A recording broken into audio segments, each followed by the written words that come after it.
Hello and welcome back to our GreenScenario tutorial series. Let's have a look at the landscape material component in more detail.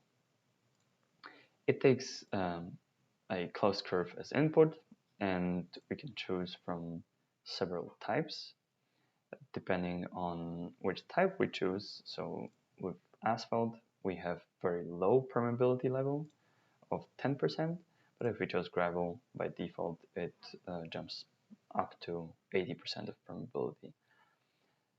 But we can also, these are preset values and it will be always true when we just switch between different types over here.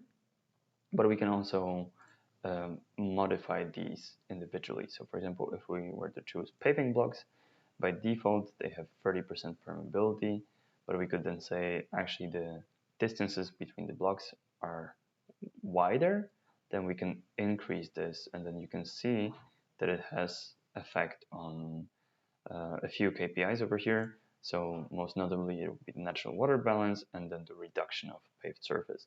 So if I dial it back, you can see that actually, okay, so we're having more runoff, less infiltration. If we go up all the way to the extreme, we would essentially have 99% permeability, only infiltration, practically zero runoff. And we would have reduced our paved surface to the max. So these are the overrides that allow you to create your own landscape materials in relation to these two KPIs over here that have not been predefined by us in the software.